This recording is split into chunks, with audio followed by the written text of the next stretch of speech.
नमस्कार दोस्तों, मैं हूँ विक्रांत और आप सभी का स्वागत करता हूँ आपके ही अपने इस यूट्यूब चैनल पे। तो सबसे पहली बात तो कि आप सभी से पूछना चाहूँगा, कैसे हो आप सभी और आजकल क्या कर रहे हैं? ठीक है?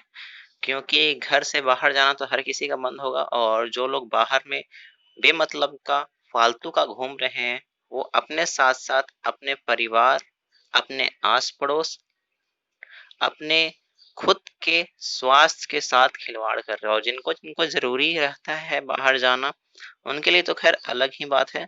बट ऐसे लोग जो बेमतलब की बाहर पे बेफिजूलियत घूम रहे हैं, वो विश्वास करो, आप एक जिम्मेदार नागरिक नहीं है।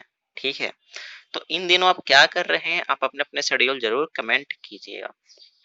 अब कुछ हम बात कर लेते हैं। अभी आप सभी के बहुत सारे एग्जाम्स जो कि होने वाले थे, अगस्त से स्टार्ट होने वाले थे। आपका जुलाई में आपका सीबीएसई का 12th का एग्जाम शेड्यूल्ड था। ठीक है? लेकिन अभी आपने लास्ट वीक ही सुना होगा कि आप सभी का सीबीएसई का एग्जाम जो कि था, उसे कैंसिल कर दिया गया है। कुछ दिनों तक ट्रेन भी बंद कर दी गई है और कुछ कुछ स्टेट्स में पूर्णतः लॉकडाउन फिर से लगाए जाने की आसार ऐसा दिख रहा है। और ऐसे में निगेटिविटी आना तय बात है कि क्या हो सकता है, क्या नहीं, और कौन से एग्जाम हो सकता है, कौन से नहीं। ठीक है? तो इतना आप आज जान जाओ कि जब तक ये कंडीशंस हर जगह पर फेयर नहीं होते हैं, सही नहीं होते हैं, एग्जाम कंडक्ट करा पाना काफी मुश्किल है। चाहे तो वो बैंकिंग का एग्जाम हो, या वो एसएससी के एग्जाम हो, या वो किसी भी बीपीएससी, आपका पीएससी, आपका पीसीएस, आपका किसी का भी एग्जाम हो, एग्जाम कंडक्ट कराना काफी मुश्किल है। ठीक है? लेकिन फिर भी अभी आपके पास एक मंथ है। अभी आपका जून है और जुलाई में कुछ कंडीशंस को देखते हुए, साथ ही क्योंकि बहुत सारे लोग इस वीडियो को जो देखेंगे वो एसएससी और बैंकिंग और रेलवे की तैयारी कर रहे हैं, तो उसके अनुसार जो कि एक मंथ के बाद ही आपको निष्कर्ष देखने को मिल सकता है क्या होगा और क्या नहीं।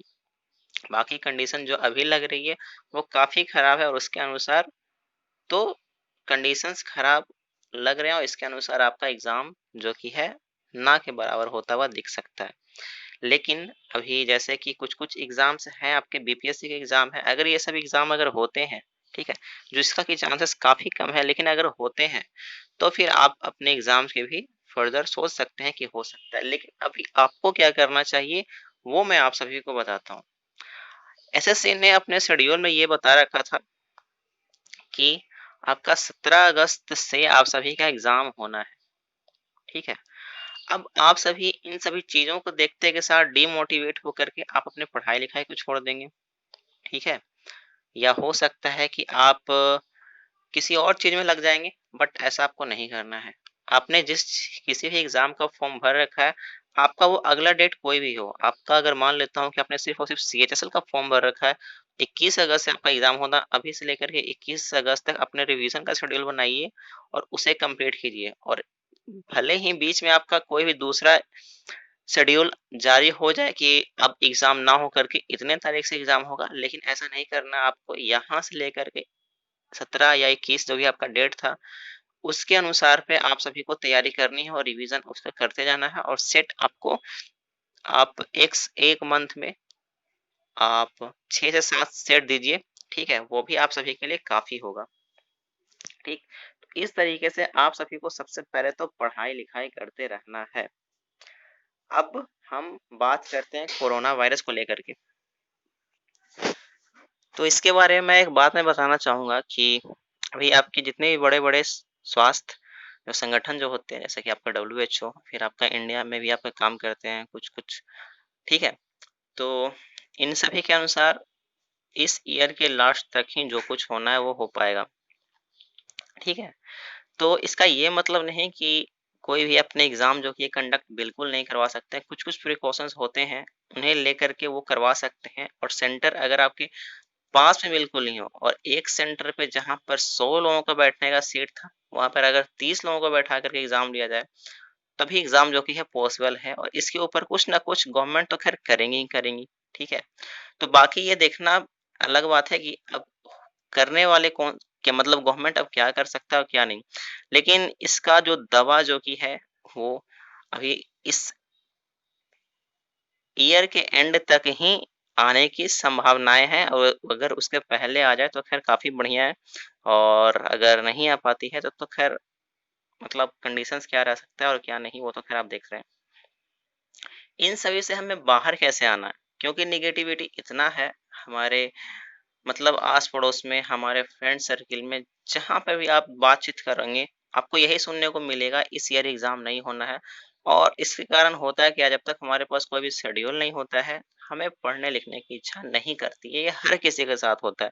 ये किसी एक पार्टिकुलर इंसान के साथ नहीं, कोई बड़े कोई टॉपर भी होंगे, उनके साथ भी कुछ हद तक ये चीज़ें होती ही होती होंगी। ठीक है?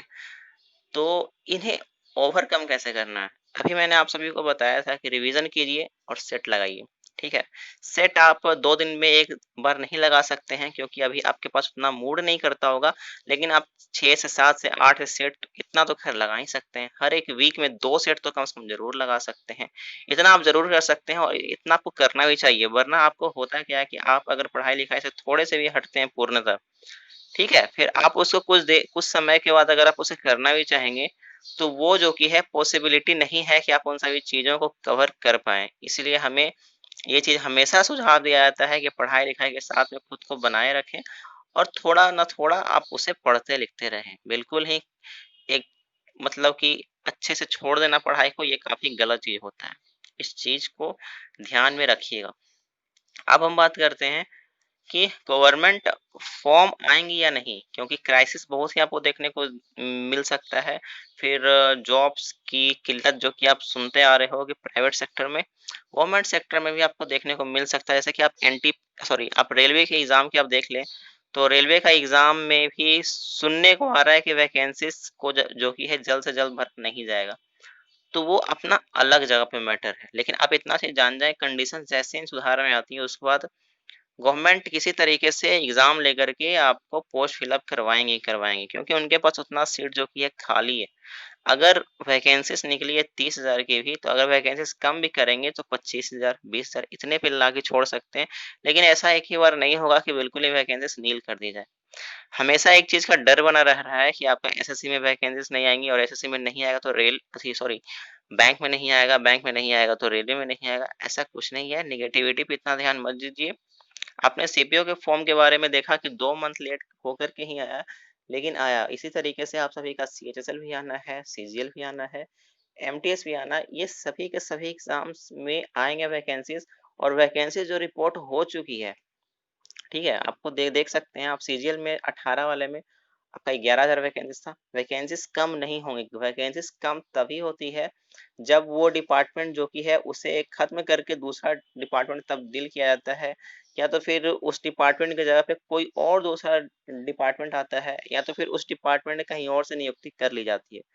तो 11,000 वैकेंसीज़ आपके सीजीएल 18 में है, 5900 या 5700 के आस-पास में सीएचएसएल 18 में है, 10,000 के आस-पास आपके एमटीएस में है, तो ये वैकेंसीज़ रहेंगी ही रहेंगी। ऐसा नहीं है कि बिल्कुल ही खत्म कर दिया जाएगा। वैकेंसीज़ इसी के तर्ज पे भी आएगा भी। 2020 में आपको एक फॉर्म देखने को मिल सकता है।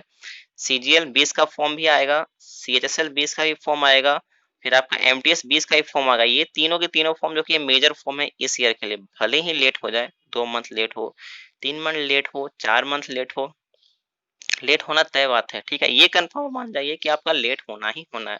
लेकिन ऐसा नहीं कि बिल्कुल भी नहीं आएगा, ठीक है? तो तैयारी इस तरीके से करते रहें, और जो मैंने आपको बताया कि अगस्त, आप मान के चलें कि उस दिन आपका एग्ज़ाम होगा, बीच में दूसरे शेड्यूल भी है, उस शेड्यूल को फ़ॉलो नहीं करना है। 17 या 21 अगस्त के बाद ही आपको दूसरे शेड्यूल को बनाना है, फिर से रिवाइज़ करना है, और एक ही बार ऐसा मत रिवीज़न कीजिए कि मैं आज 4 पढ़ रहा हूँ, कल 5 पढ़ रहा हूँ, इस तरीके से बिल्कुल भी नहीं पढ़ना, ठीक है? तो इस चीज़ का भी ध्यान रखिएगा। तो इस वीडियो में इतना ही बस मैं बताना चाहता था, ठीक है? क्योंकि नेगेटिविटी काफ़ी घूम रही है, और नेगेटिविटी इतना भी नहीं होना चाहिए इंसान को। एंड मैंने शायद कहीं न कहीं कोशिश किया हुआ होगा कि आपका नेगेटिविटी थोड़ा-सा दूर करने का। तो अगर ऐसा कुछ भी अगर हुआ है, तो प्लीज़ इस वीडियो को लाइक कीजिएगा, कमेंट कीजिएगा, और जितने सारे आपके दोस्त हैं, आपके एफबी ग्रुप हैं, आपके व्हाट्सएप ग्रुप हैं, टेलीग्राम ग्रुप हैं, जितने भी सारे ग्रुप्स हैं, उन सभी ग्रुप्स में इसे शेयर करना है आप सभी को। ताकि हो सकता है किसी एक स्टूडेंट का जो कि है दिमाग कुछ अलग हो, कुछ पॉजिटिव कुछ हो, ठीक है? बस इसी के लिए बस ये सभी वीडियोज़ थी। तो यहीं पे मैं इस वीडियो से विदा लेता हूँ, चलता हूँ मैं, thank you and bye bye.